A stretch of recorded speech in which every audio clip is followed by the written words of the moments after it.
entrar en la otra palabra, que yo sé la que estáis pensando. En esa no me voy a meter porque podríamos hacer casi un día especial, ya lo dejo aquí abierto, un especial de la variabilidad de interpretaciones, de conjugaciones que tiene la palabra, ya lo digo, ya, si no lo digo es que no puedo aguantarme, no de la palabra chingar, ¿no? Es que es una palabra que es mágica, casi por la, no sé cuántas debe tener, 60, 40, pero además de todo tipo, de las divertidas, de las sexuales, de las no sexuales, de las cotidianas, de todo, de todo. Es una palabra que se utiliza mucho, pero en todos los sitios pasa eso. Así que me encanta, yo viví en Oaxaca un tiempo de mi vida, así que amo mucho México, he ido muchas veces. Tenemos a Crismar Lujano en México desde hace un tiempito, Flavia, que siempre es un país que me dijo desde el primer minuto, yo soy casi de allá. Tenemos a Gaby, que además creo que México fue el lugar donde aterrizó el avión que salvaba la vida de Evo, Álvaro y de ella, así que no puede ser un país cualquiera para Gaby. Y queremos meternos en México en serio porque es probablemente un país grande, un país geopolíticamente importante, es un vecino fundamental de Estados Unidos, pero es un país que es protagónico en lo geopolítico, en lo simbólico, en lo cultural para América, para nuestra América Latina, y además hay un presidente que está y dejará huella, que es Andrés Manuel López Obrador. Así que vamos a ver si lo ordenamos, porque no es fácil. Hay un montón de singularidades, de especificidades de México, que incluso cuando todavía lo cuento entre pasillos a gente que sabe mucho de política, ah, sí, esto es así. A ver, que si le ponemos un poco de orden, Cris, y yo diría que empecemos por lo más básico, ¿no? ¿Cuándo son las elecciones en México? Yo, a partir de empezar con eso, Alfredo, también quiero preguntarles, hablando de palabras mexicanas, es si ustedes conocen la palabra corcholata, Ay, esto es lo máximo. porque Esto es lo máximo. la No, palabra corcholata, que definitivamente muy mexicana, creo que yo nunca la había escuchado, ¿no la conocen o si la conocen? para nada, Yo ni te tengo que cerca. decir No que la tengo. nunca hasta que hace poquito se hace famosa la palabra, ¿no? Muy famosa, y yo quiero que escuchen de parte de una de las corcholatas qué significa. Pero por favor.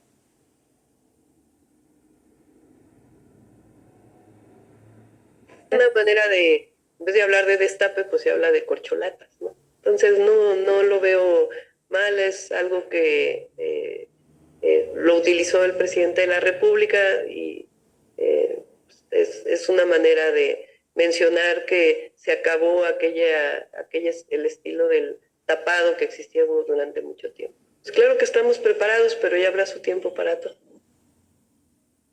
Claro que estamos preparados, es lo que ha dicho, bueno, la jefa del gobierno de la Ciudad de México.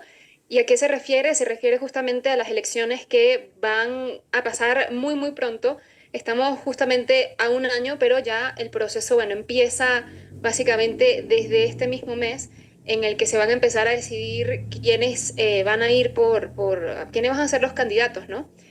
Las elecciones de México, Alfredo, son el 2 de junio de 2024. Se elige no solamente al presidente o presidenta del país, también va a renovar la Cámara del Senado, la Cámara de Diputados, así como 8 gobernaturas y la jefatura propia del gobierno de la Ciudad de México, que en este momento y como más de 20 estados del país, pues están en manos de Morena, Alfredo.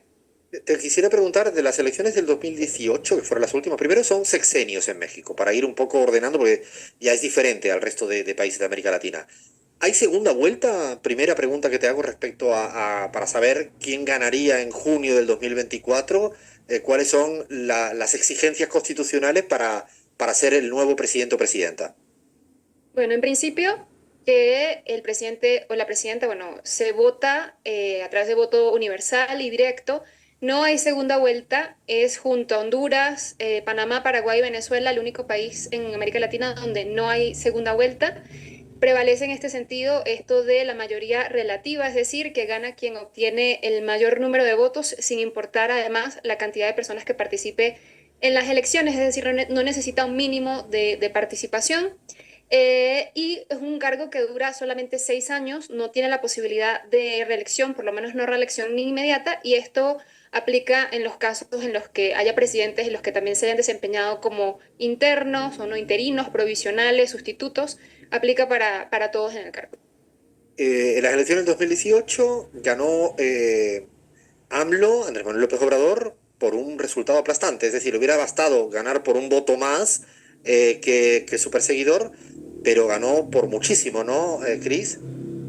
Estamos hablando, Alfredo, de que en el 2018 AMLO superó con el 53% de los votos a todos los contrincantes, ¿no? Tuvo 53% de todos los votos. Su segundo más cercano o inmediato, digamos, fue Ricardo Anaya en esta segunda posición con el 22,27% de la cantidad total de los votos. Así que, bueno, un margen bastante amplio y creo que merece la pena compararlo con el periodo anterior de Enrique Peña Nieto, quien, pues, el candidato del PRI obtuvo, cuando se eligió presidente, 38, un poquito más de 38% de los votos, y su segundo, en este caso AMLO, ¿no? Tuvo un 31% de los votos. Así que fue una contienda bastante estrecha en comparación a la de 2018. Es importante, ¿no?, dejar claro que cuando hablamos de la legitimidad de un presidente es tener el 53,19% que ha sacado Andrés Manuel López Obrador. No es habitual, en ningún país de Europa ocurre ese tipo de resultados. Estamos hablando de la primera vuelta. En Bolivia, justamente, Luis Arce y en algún momento Evo Morales sacaron resultados así. Cristina Fernández de Kirchner en la Argentina también. Correa en algún otro momento también. Lo digo para que esos que han sido estigmatizados como los dictadores de América Latina parece que son los que sacan resultados electorales más aplastantes, y el caso de AMLO pues es un resultado bueno, muy magnánimo, con un apoyo total, que además se ha sostenido en el tiempo, lo mires como lo mires, con todas las encuestas de evaluación, de gestión, imagen positiva. No conozco a un presidente que tenga una estabilidad tan duradera en el tiempo, después de más de 4 años, de tener un valor de todas las encuestadoras, sea la que quieras mirar, que están en torno a ese valor y muchas otras superándolo. Lo digo para que uno imagine cuando lee al grupo Prisa criticarle, o a los medios de comunicación internos en México pegarle duro y decir que es un dictador, ¿no? Una persona que se somete además todas las mañanas a esas famosas mañaneras donde Crismar una vez estuvo a estar presente y le hizo una pregunta al presidente, pero le pregunta a cualquiera, afines, enemigos, hostiles, se enfrenta a todo sin ningún tipo de problema, con resultados son estos. A partir de ahí, ha habido este pasado domingo, Cris, elecciones en 2 estados, que yo diría que deberíamos de empezar a explicarlo en clave de resultados nacional. ¿Qué ha pasado en 2 estados donde competían, como no podría ser de otra manera, Morena y sus adversarios?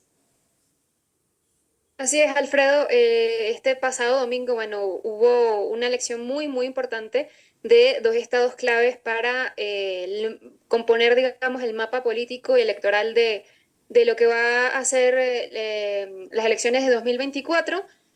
Y resulta que después de esta elección, Morena se convirtió en un incuestionado, bueno, mandatario del territorio, ¿no? Tiene 23 gobernaturas a nivel estatal. Esto se lee como que gobierna a 7 de cada 10 mexicanos y mexicanas, que es O sea, es muchísimo, que eso, el dato es 70%. alucinante, digo, el dato es para pensar, o sea, ha ganado en las urnas, no ha habido, ha ganado en las urnas en 23 de 32 estados, gubernaturas, siempre me cuesta tanto decir esa palabra, como decías, Crismar, y ese dato es fundamental, 7 de cada 10 mexicanos, mexicanas, hoy en día están en estados que pertenecen, gracias a las urnas, a Morena en términos de elecciones. Es un dato muy interesante. ¿Qué pasó en estos dos? Que también era importante porque decían que iba a perder, ¿no? Sobre todo el Estado de México, ¿no? El famoso Edomex, que por años ha sido, bueno, un país, perdón, un estado bastión electoral justamente de este país, en principio porque es la entidad federativa más poblada de México, tiene alrededor de 17 millones de habitantes a comparación del otro estado que también se disputó elecciones el pasado domingo, Coahuila, que es un estado que está hacia el norte de México, que limita con Estados Unidos y que es muy chiquito en comparación. Estamos hablando de 17 millones de habitantes en Edomex en contra de los 3 millones que viven y son parte de Coahuila. En el Edomex, bueno, además de lo que les comento, pues ha ganado por primera vez Morena después de 94 años estando el PRI en el poder, ¿no? Un partido diferente entonces gana, llega a este estado tan importante y que se mantiene casi como un plebiscito de lo que va a ser las elecciones. Se dice, ¿no? Hay un mito muy sonado que quien gana el Estado de México generalmente gana las elecciones presidenciales del país, de la República. Así que bueno, en Coahuila, por otro lado, ha ganado de nuevo el PRI. Sin embargo, Alfredo, yo creo que merece la pena mencionar que bueno, el PRI es un partido que de momento está muy desacreditado por una baraja de casos de corrupción. Están involucrados o salpicados con el tema de Odebrecht, de la Casa Blanca de Peña Nieto, la Operación Zafiro, entre otras cosas. Y este debilitamiento se nota especialmente en el desfondamiento de sus filas de militantes. Hace 6 años, por poner una comparación, el tricolor, como le dicen a este partido, pues reportaba en el INE tener una base de 8 millones de afiliados y hoy, a la fecha actual, le quedan un poco más de 2 millones. Así que, bueno, elecciones importantes de estas elecciones en Edomex Coahuila, Esto, perdona, con la Cris, maestra Delfina, ¿no? sí, pero me haces pensar cuando decías cómo el PRI se ha ido de alguna manera desmoronando así poco a poco, a veces porque uno piensa que estos partidos son para siempre. Y lo digo para una reflexión para incluso para el peronismo en Argentina. No son para siempre. Depende de lo que vayas haciendo en este mientras tanto permanente. Lo digo porque a veces uno en perspectiva, no, ¿cómo va? No, el PRI, ¿quién te iba a decir hace 20 o 30 años que podría llegar a este nivel, ¿no? De desagregación, de marginalidad en términos de la política mexicana, con dificultades para encontrar liderazgos, para tener estados. Nadie, no, los estados siempre fueron del PRI, eso se decía en México permanentemente. Me refiero porque depende de lo que vayas haciendo, cómo lo vayas haciendo, pues te quedas para siempre o vas perdiendo tu hegemonía. Y a lo largo de la historia había hegemonías de la colonia española, hubo hegemonías de los ingleses, hubo hegemonías y hegemonías que se fueron desapareciendo lentamente. Y lo pienso en voz alta a veces para Argentina, para los liberales en Colombia. Lo quiero reflexionar en voz alta, no es para siempre. Y lo del PRI